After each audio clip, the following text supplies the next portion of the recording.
Assalamualaikum warahmatullahi wabarakatuh. Sebelum memulai videonya, kita ingin mengucapkan Selamat Hari Raya Idul Fitri 1441 Hijriah. Kami segenap tim Nerd Reviews ID ingin mengucapkan mohon maaf lahir dan batin atas segala khilaf yang mungkin kami lakukan di video-video kami, maupun itu disengaja ataupun tidak disengaja. Jadi hari ini gue mau nepatin janji gue, yaitu build PC Black Stealthy non-RGB, yaitu PC dengan performa tinggi namun tidak ada aksen RGB atau dengan warna-warna yang ngejreng. Jadi build yang kali ini akan fokus ke dua warna aja, yaitu hitam dan juga space gray atau dark gray. Dan sorry kalau misalnya tayangnya video ini agak lama karena memang mencari part PC dengan performa tinggi tapi tanpa RGB itu lumayan sulit. Dan juga kita itu nggak mau yang PC partnya itu terlalu ngasal-ngasal. Di COVID-19 ini juga akses ke beberapa barang kita itu limited banget, jadi nggak semua barang kita bisa akses. Di build PC kali ini kita juga dibantu oleh Jonathan dari Digital Essence. Kalian bisa cek channelnya Jonathan di cards di atas ini. Tanpa basa-basi lagi, inilah build PC Black Stealthy non-RGB.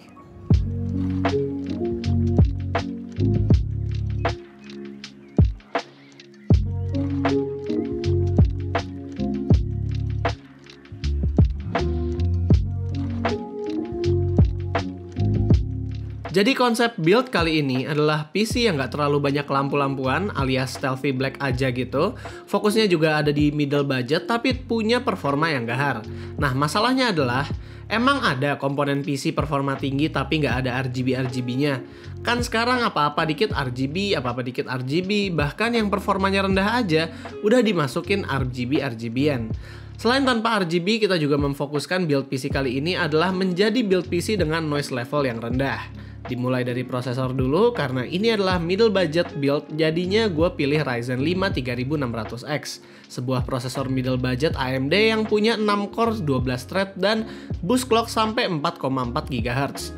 Gue pilih ini karena apabila PBO-nya dinyalakan dan juga suhunya adem, itu bisa membuat CPU ini bisa berjalan lebih lama di boost clock apabila VRM motherboardnya mengizinkan. TDP dari prosesor ini juga nggak terlalu tinggi-tinggi banget, jadi semoga aja dengan cooling yang bagus bisa tahan di boost clock dengan jangka waktu yang lama. Dan dalam menahan prosesornya saat jalan di performa tinggi, gue menggunakan cooler legend, yaitu Cooler Master Hyper 212 Black Edition.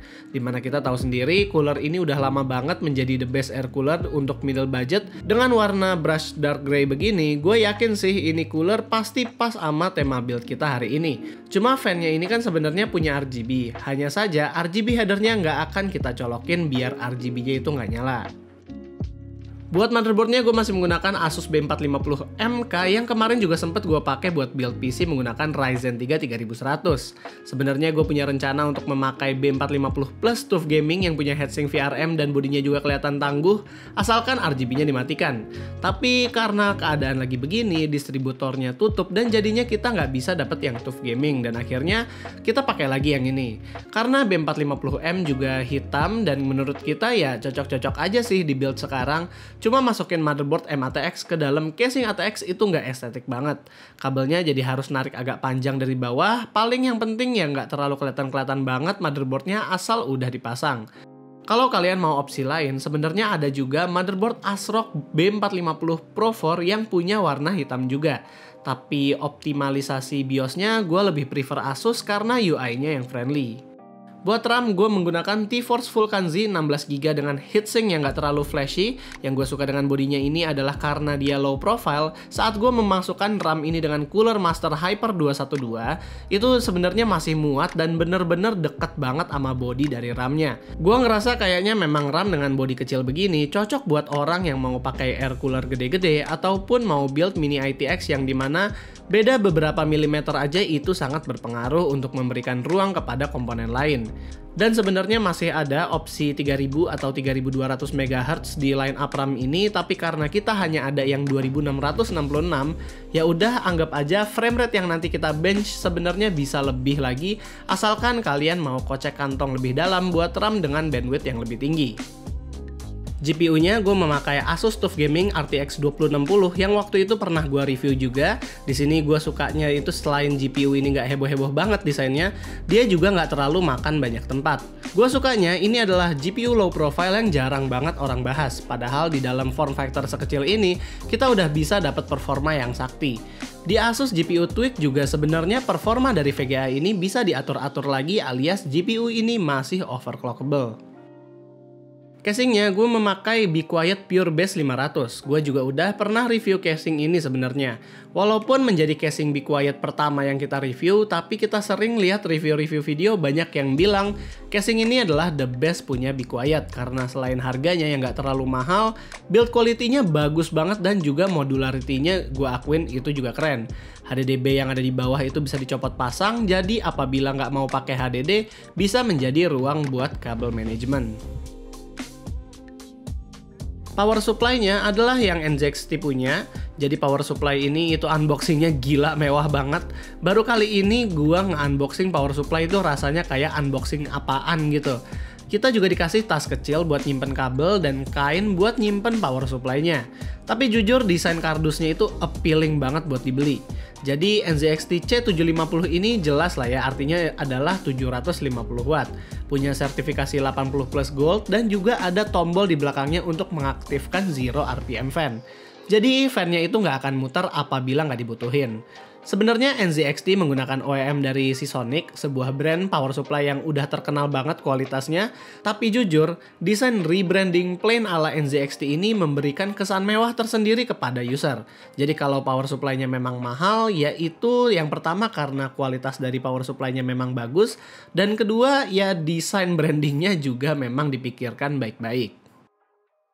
Dan yang terakhir adalah SSD Transcend yang waktu beberapa build terakhir juga gue udah pernah pakai. Ini adalah salah satu SSD NVMe Gen 3 X4 yang paling worth it karena harganya masih termasuk murah. Walaupun memang saat dolar naik ini, harga Transcend akhirnya naik ke angka 1,5 juta di mana waktu gue beli ini masih di angka di bawah 1,1 juta dan di atas 1 juta. Memang desainnya dari SSD itu warnanya hijau banget dan nggak begitu masuk ke tema build PC kali ini. Tapi asalkan SSD-nya udah ketutup sama heat spreader atau kalau di sini VGA card, ya nggak terlalu kelihatan banget. Build PC di casing ini jujur nggak ribet sama sekali, jalur kabelnya jelas, terus tempat untuk naruh kabelnya juga ada. Kita diberi dua fan 14 cm dimana dua-duanya akhirnya gue taruh depan dan gue memakai satu lagi Silent Wings 3 untuk ditaruh di belakang buat menjadi fan exhaust.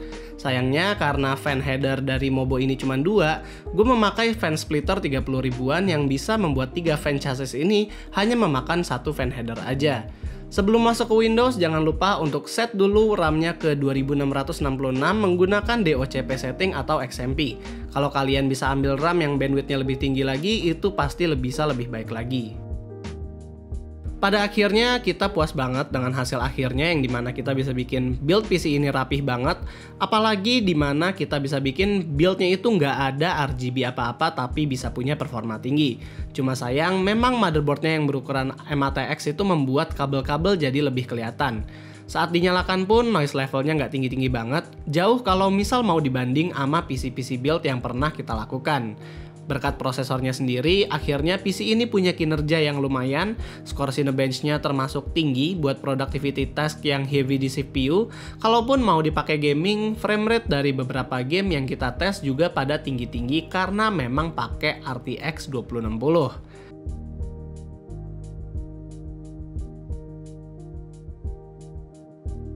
Nah, buat real life benchmark, kita ngetes Premiere Pro di sini footage 4K juga bisa di preview di setengah dengan lancar.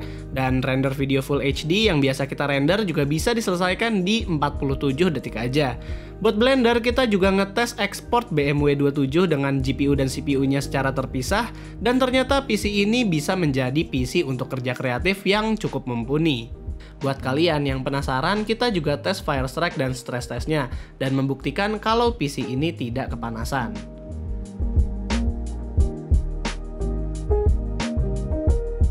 Performa SSD NVMe Gen 3 X4 di sini juga bagus banget, termasuk salah satu yang paling kencang buat sebuah NVMe SSD. Hanya saja noise level saat export, render, ataupun saat full load itu lumayan berisik, entah dari power supply atau dari VGA. Jadi namanya kalau kalian mau build persis kayak gini dan mau main game atau rendering, ya memang agak mengganggu. Tapi kalau kita lihat dari konsumsi dayanya, ini nggak terlalu boros-boros banget, bahkan masih di batas efisiensi power supply-nya itu yaitu 80% dari daya maksimal. Hanya saja clock speed dari prosesornya hanya sampai 4,1 GHz saja. Kita nggak tahu apakah ini ketahan karena suhu atau VRM-nya, karena menurut suhu CPU dan Mobo kalau kita lihat dari HW Info atau HW Monitor, sebenarnya ini lumayan adem. Kesimpulannya, ini build PC Black Stealth yang tidak terlalu sukses. Motherboardnya kita nggak bisa dapat yang ATX dengan VRM kece karena memang distributornya tutup. RAM-nya juga kita nggak dapat yang 3200 MHz. Begitupun dengan noise levelnya juga saat full load masih terlalu berisik buat sebuah stealthy PC. Tapi semoga aja build kali ini bisa menginspirasi kalian kalau aja ada yang mau build PC performa tinggi yang nggak terlalu heboh-heboh banget dengan RGB.